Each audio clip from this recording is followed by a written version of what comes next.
Good rainy afternoon, pre-cal students. I just thought I would make this video in hopes to help you. And so I've got to get my draw screen up here. I just realized it's not there. All right, so this is the worksheet. This is worksheet 42, solving trig by factoring. This is a review, so this is your Wednesday's work. So what I thought I would do is go down through and solve some of these. I'm going to start with an easy one, and I'm going to do the left-hand side of the page and leave you the right-hand side that you can work on. So hopefully some of these are mixed levels of difficulty, so it will help you understand some easy ones and some difficult ones. All right, so my first problem, I'm going to solve this one by square root. What makes me want to do it by square root? The fact that this is squared minus, I have a squared term minus 1. It's only got 2 parts to it, so this really allows itself. So I'm going to first add 1 to both sides of the equation, and that gives me 4 cosine squared x equals 1. I'm going to get that perfect square alone by dividing both sides by 4. Then that gives me cosine squared x equals 1/4. Okay, then I'm going to take the square root of both sides. Now, when I take the square root, 2 things happen. First, this beautiful thing happens that the square and the square root undo each other. The other thing is that when I take the square root of the right-hand side, I get plus or minus. Okay, now to simplify this, you are welcome to use a calculator, which I have an online calculator sitting here on my desktop, but I know that this is going to give me cosine of x equals plus or minus 1/2. The reason I know it's 1/2 is this is the square root of 1 over the square root of 4, which is 1/2. Don't forget this plus or minus.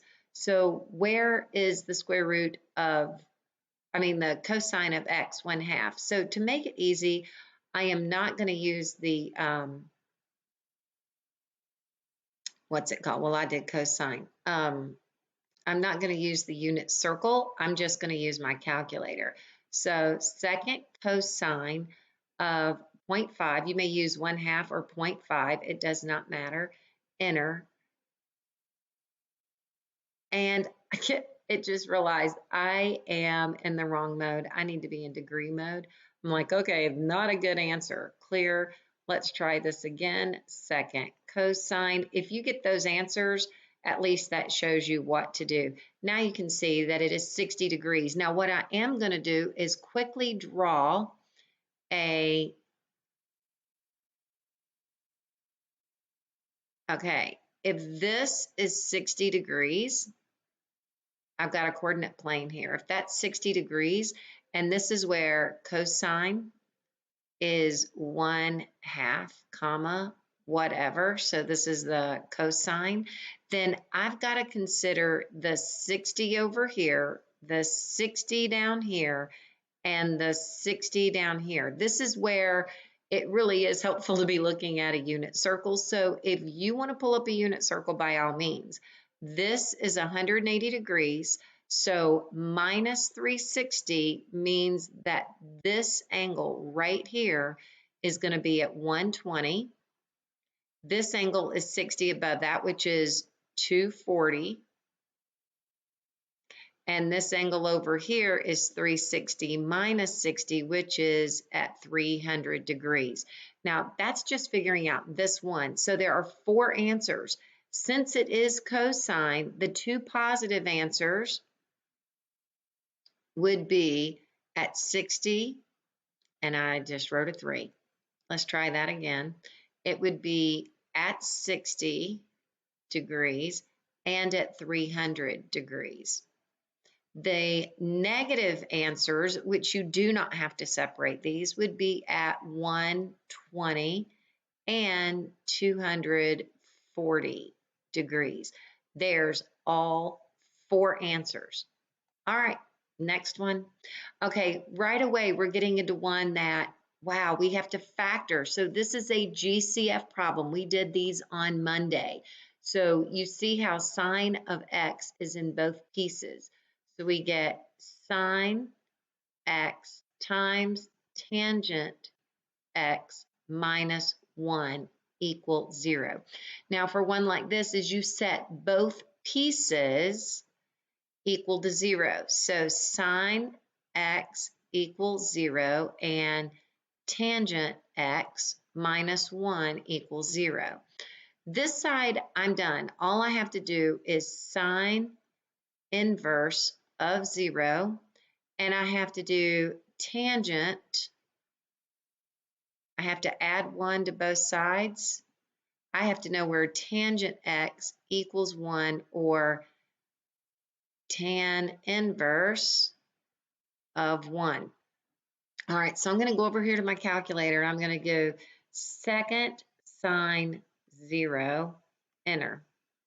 Well, it's true at 0. So this answer is x equals 0. And we're going to talk about this in just a minute. And then inverse tangent, second tangent of 1, enter, that's 45 degrees. So this is where x is equal to 45 degrees. Okay, now we've got to talk about these two a little bit because we've got to go back to our unit circle. So if the tangent, if this is at 0, be careful, let me see, this would be out 1, up 0. So inverse tangent is at 0 degrees. Where else is the 0 going to happen? You have to know it's over here at the 180 mark. So this is negative 1, 0. So this is true also at 180. So we have two answers, all right? Now, tangent inverse is 45 degrees. So this 45 degrees is going to give me tangent equal to 1. Where else is tangent positive? Well, that's where you have to go back to all stairs take caution. It is positive in this quadrant. So you have another 45-degree angle, and this is 180 degrees. We're going to add to it 45 degrees, which that gives me 200. Let's do it over here to be sure. 180 plus 45, enter, 225. That's what I thought it was, but I just don't want to trust myself. All right, so 225. So these are our two positive answers from tangent because it had to be a positive 1. So these are the two answers we have from tangent. These are the two answers we have from sine. All of them are the answers, okay? All right, going on down to number 5. Okay, so this one, if you notice, I have immediately, just looking at this, I have a cosine squared, I have a cosine, and I have a number. I cannot just pull out a GCF. There's more than two terms, excuse me. There's more than two terms. So I can't solve by square root. I cannot solve by GCF. So what I do need to do is I'm going to go over here and say, okay, I've got an X. Why don't I choose an N? Let N equal cosine X. So if I let N be cosine of X, I've got 2N, squared, plus N minus 1.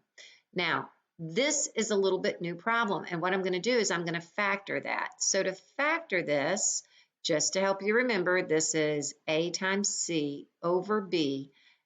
This is my A and my C, so that's going to give me negative 2. My B is positive 1. That's from right there. It's an understood 1. So, will this factor? I've got negative 2, nope, that's going to have to be a positive 2 and a negative 1.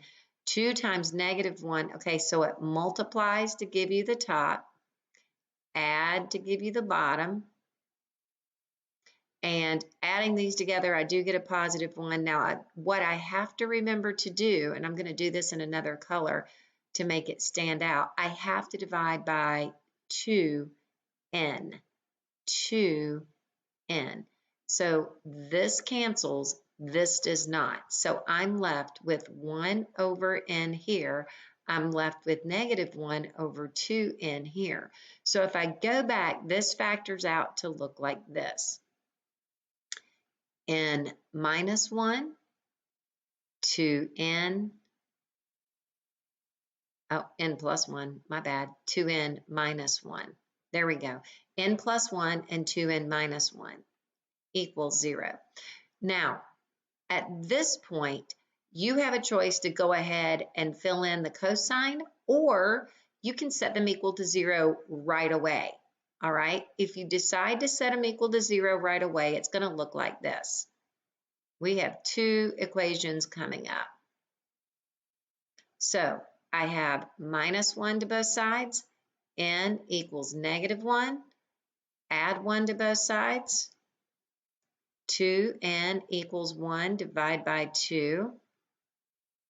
Now, I have to go back, and I'm going to choose green to do that. I've got to go back and say, you know, it's nice to know that n is negative 1 and n is 1/2, but n is not really what I had. I really had n is cosine of x. So I'm going to replace this n with cosine x equals negative 1, and cosine x equals 1/2. Okay?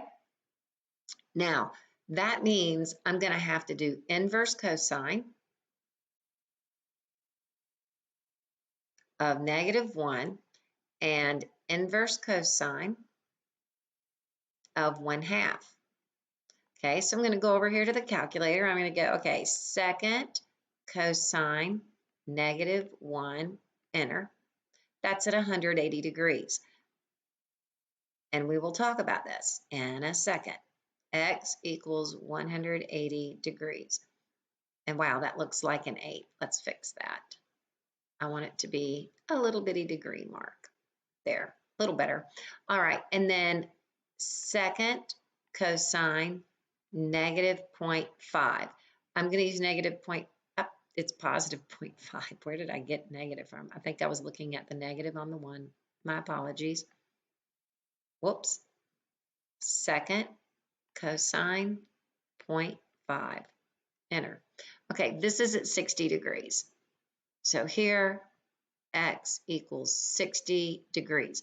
Now, going back, looking at coordinate plane, I know that at 180 degrees, this is negative 1, 0. This is the only place negative 1 will work. That is the only one answer that I have for that piece of it. For the other piece, I know at 60 degrees that the cosine is equal to 1/2. So cosine is first, it's 1/2 comma something. I don't care about the something right now. What I do care is that the other place, because all stairs take caution, I know that cosine's positive down here as well. So I have to go down 60 degrees for that. And that's going to be at 300 degrees. This is at 60 degrees. So I know I'm at 300 degrees here. So not only is 60 degrees one answer, 300 degrees is the other answer. So let's look back at the answers we have. We have three answers, 180, 60, and 300 degrees. So if I were to go back and plug in a 180, a 60, or a 300 degrees in for x, this whole thing will go to 0. Okay? All right, moving on down. Okay, this one's a little bit odd. I have a cosine and a sine. That is a problem. So notice the stars on that, that means this one's going to be a little tougher. So what I do know is that cosine squared, I know something that's equal to it from the last unit. So in the last unit, if I go back and look at my identities, I will know that here's my thought, okay? Sine squared x plus cosine squared x equals 1. So if you have your pink sheet, this will be a lot faster to pull out, but I know that if I solve for cosine, I'm going to get 1 minus sine squared x. So what I'm going to do right here is turn this, and not only do I have one, I have two of them. I have 2 times 1 minus sine squared x minus sine x minus 1 equals 0. I have to have all the same kind of term here because it's like having an x plus a y, and I can't factor that in that state. But if I know what x is equal to and I can get it in terms of y, then I can trade it out, and that's what I've done. So I'm going to distribute and then collect like terms. So that will give me 2 minus 2 sine squared x minus sine x minus 1. Now the terms that will combine are the 2 and the minus 1. So this gives me negative 2 sine squared x minus sine x. And now 2 minus 1 is plus 1 equals 0. And I am going to let n equal sine of x. All right. So when I do that, I'm going to go in now. We're going to make a change. We're going to let every sign become an n. Minus 2n squared minus n plus 1 equals 0. So next thing I have to do is a diamond. Multiplying a times c together gives me negative 2 times 1, which is negative 2 over negative 1. So this will be negative 2 and positive 1. To multiply to give me the top, to add to give me the bottom, okay? And I still have to remember, and I'm going to change colors to make it stand out, I have to put this on the bottom, and it's negative 2n, negative 2n. Now when I reduce this piece, I am going to get 1 over n, the negatives cancel and the 2's cancel, and this one's going to be 1 over negative 2n. All right, so how this breaks down is going to be n plus 1, wow, made that a little big, and negative 2n plus 1 equals 0. Now I'm going to set both of these equal to 0. I'm going to take a shortcut because I'm running out of room. I'm going to go ahead, I'm setting this equal to 0 quickly. Minus 1 to both sides gives me negative 1, and negative 2n equals negative 1 because I'm subtracting 1 from both sides. Divide it by negative 2. And these negatives cancel. The 2's cancel here. So I have n is this, n is that. But that's what n is. I'm looking for x. So to find x, I'm going to say sine. This becomes sine x equals negative 1, and sine x equals 1/2. So let's go in and find second sine negative 1, enter. That's at negative 90 degrees. And second sine 0.5, enter. That's at 30 degrees. All right, so let's see if we can find another place this happens. So here's my unit circle, and negative 90 means it's actually at 270, so I cannot use negative 90. It's not between 0 and 360. So that's going to be right here. So we're going to get rid of this and call it 270 degrees. And I have to stop because I'm getting a phone call.